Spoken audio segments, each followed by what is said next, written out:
very dangerous weapons.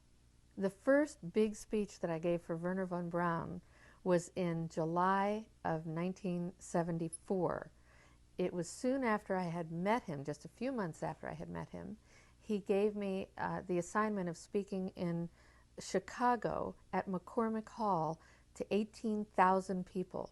The only other speech I had ever given was in a PTA meeting, and I had rehearsed that speech in the mirror the night before about mustard being squirted in the cafeteria by the children. I was so nervous. Now I was going to appear before 18,000 people. Nervous takes on a new meaning.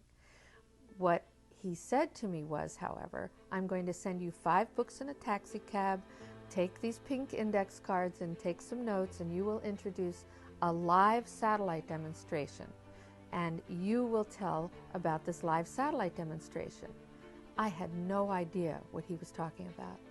And he said, but that's not a worry either. Don't worry, you don't have to really read all of these books because I'm going to transmit the speech to you. And I said, how are you going to transmit the speech to me? You're going into the hospital. And he said, I'm going to transmit it as though you're talking on the telephone.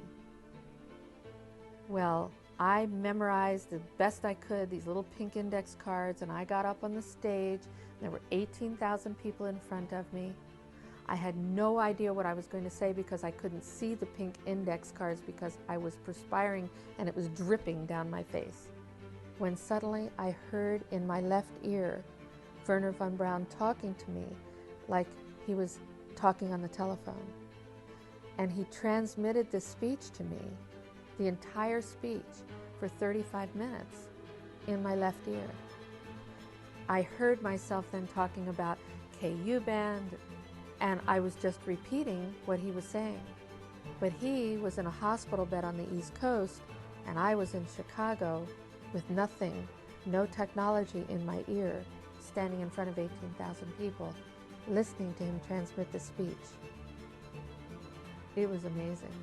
Did he ever relate to you how that affected? No, he laughed when I asked him. He thought it was funny. I sent it with my autograph to him. I thought that was funny, that I would send my autograph to him. But he sent it back now with his, and he says, to Carol Sue, this time it was my turn, Wernher Von Braun.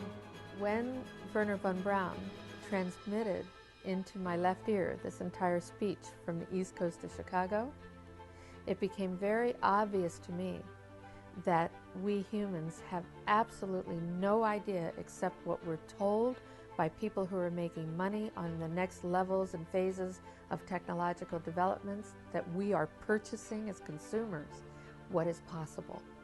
We have barely touched the tip of the iceberg of what the mind is capable of creating. And we create all of these technologies, including our own attitudes, our own philosophies in life, our ways of behaving and relating to people, our choices that our minds, our egos create.